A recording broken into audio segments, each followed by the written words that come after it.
Welcome, everyone. I think this is our 15th episode of the Brownfield Brain Trust podcast. And I have another incredible guest in Clark Henry, who is Senior Program Manager for ICMA, which is the International City County Management Association. Welcome, Clark. It's a pleasure to have you. Thank you for having me, Matt. It's a pleasure to be here. We're going to be talking today about something near and dear to every brownfield professional's heart in the U.S., and that is the ICMA National Brownfields Conference. But before we dive into that, Clark, can you introduce yourself and talk a little bit about your work? Sure. Clark Henry, Senior Program Manager for ICMA. We are based out of DC, but I live in Wilmington, North Carolina. But I originally hail from the West Coast. I'm just a die-in-the-wool brownfield nerd. I think like a lot of us who don't know what it is, and we come to find out and become passionate about it. And really enjoyed working within this community, and very excited to promote the conference that we co-sponsor with EPA. We've been helping EPA run the conference for the past 20 some years. I also lead our EPA TAB program for Region 4, so providing technical assistance under our cooperative agreement with EPA to the southeastern United States. Well, that's a nice brief digression. TAB provides grants for assessments for brownfields, correct? Well, this is where we get into the acronym soup. Those are TBAs, targeted brownfield assessments. I see. The TAB program is we provide free technical assistance. So whether we have a multidisciplinary team of specialists, from engineers to lawyers to nonprofit capacity building specialists, whether they're internal staff or contractors. And essentially we can do anything from help. We can do almost anything in terms of technical assistance, except do site assessments and cleanup or build anything. We're really helping guide and create strategies for organizations and local governments, helping them wrap their heads around. It's both private and public entities? Absolutely. Good to know. Thank you for that reminder and for the acronym clarification. So how did you become connected with ICMA and the National Brownfields Conference? Well, at the time, so we have to rewind the clock a little bit back to 2000. I started a 10-day internship for the city of Portland, Oregon when I was in grad school.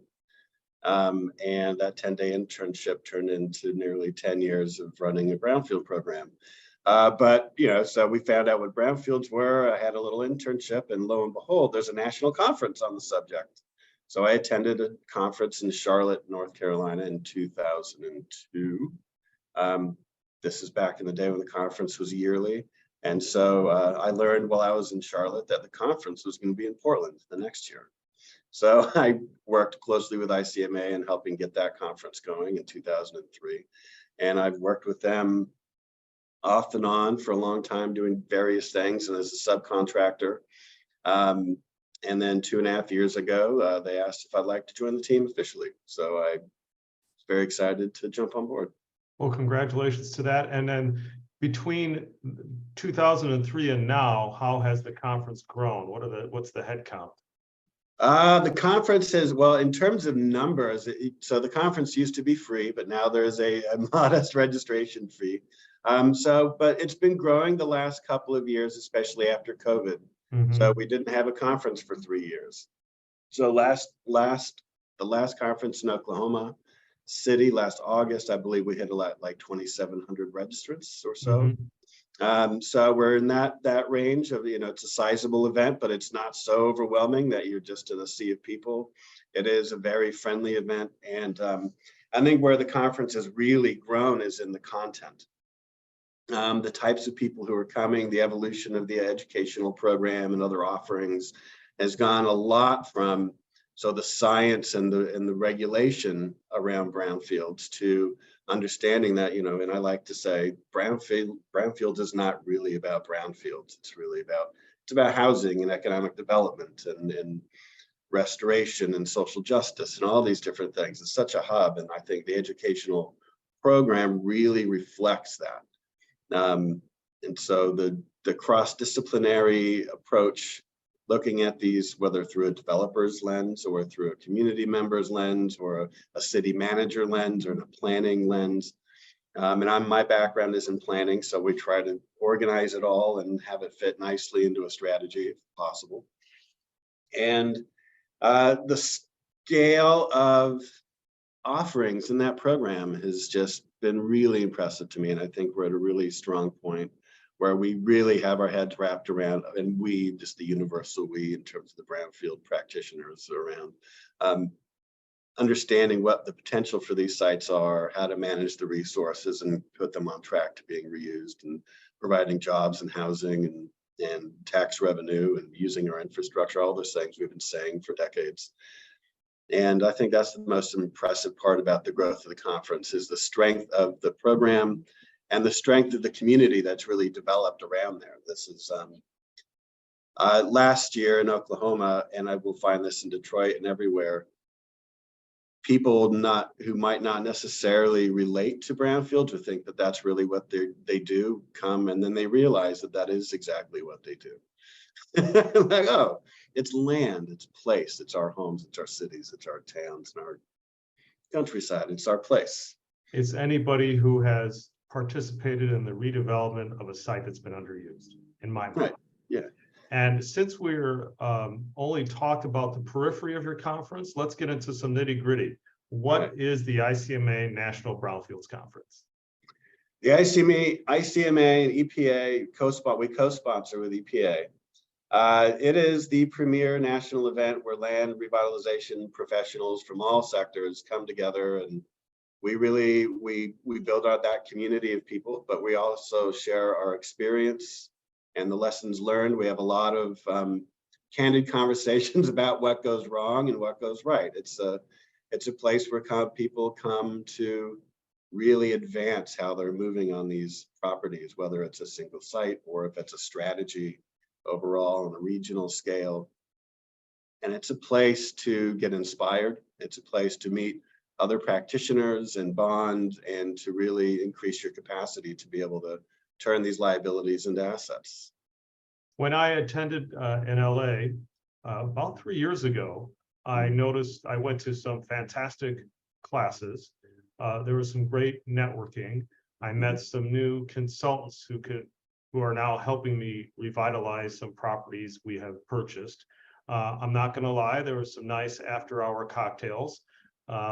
And I even obtained a new insurance provider. So as a brownfield investor, it was very helpful. I mean, a lot of nuts and bolts. I also sat on a panel which critiqued some of the potential sites that were being presented by municipalities nationwide. So it was very fruitful. Mm-hmm. And who in the past have been some of your big name speakers, presenters? In the past, Sanjay Gupta, we've had, and we're finalizing this agenda now for Detroit. We've had David Brooks. We've had, well, I remember in 2003, we had Ira Flato from Science Friday, NPR Science Friday. And it's people who are either tangential to brownfields or not necessarily directly talking about brownfields in terms of the keynote speeches, but really talking about the role that they play in larger economic and social and environmental progress, and how we all work together as a community, as a society. And really, I think the rock stars, the best conversations too. I mean, I love the plenaries, I love the speeches, and we have, EPA Administrator Michael Regan come to speak. We've had deputy administrators, we'll have regional administrators, so we have really great access to federal decision makers.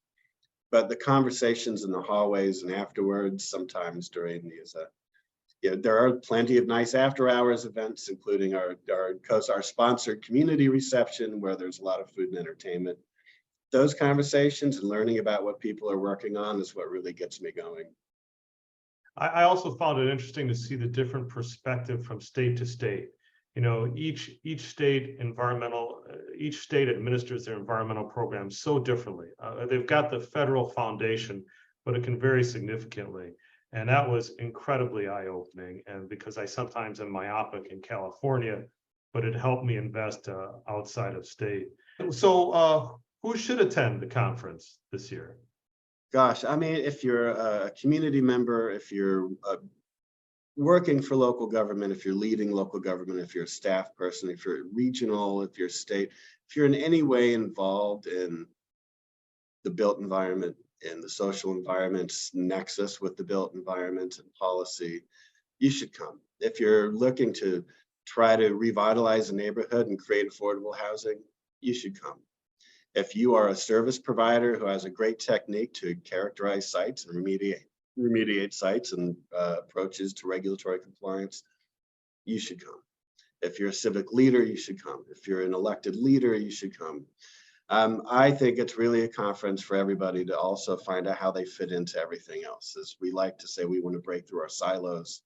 Let's not think of us simply as a public works department, because you're dealing with brownfields too, which is going to tie into your economic development agency and your transportation agency.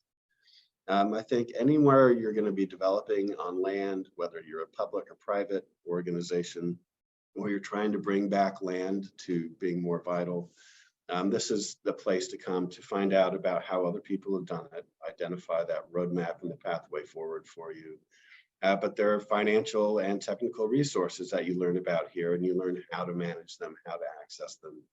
And you find a peer network of people who will help you. And sometimes you got to tell people to keep their chin up. You have to encourage them to keep going. It's not the most, it's not a linear world in the brownfield space, as you know. No. And so finding out, networking with people and seeing successes where these projects take a long, circuitous route, and being okay with that. I think that's really important.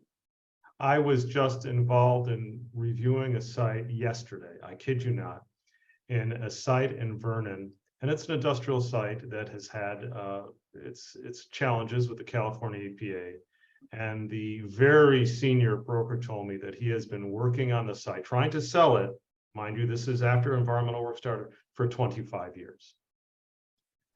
And we may have come up with a solution, but I don't think I would have been able to come up with a solution had I not attended conferences such as this one, which helped me get, a holistic perspective on who's out there and what resources are available. And this broker was so focused on how we had the best developer in Southern California working on the deal. I said, well, he might have not thought of a couple things. So this kind of conference gives great ideas to break through impasses. And so that keeps me coming back to this conference. What keeps other folks coming back? I think there's a lot of continued education and learning about new technique.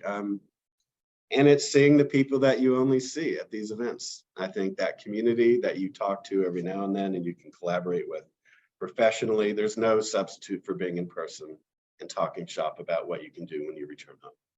So most importantly, so people can get their hotel and plane tickets, where is it and when is it this year?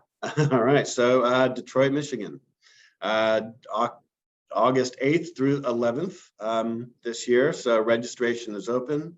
You go to brownfields2023.org. Registration is open. The educational program is posted. Mobile workshop registrations, I believe, are open and more coming. Well, we'll see everyone in August in Detroit, brownfields2023.org. Thank you so much for chatting today, Clark, and I hope our viewers in the Brownfield Brain Trust podcast have learned something new. Take care, everyone. You're a tremendous spokesman for it. Thank you.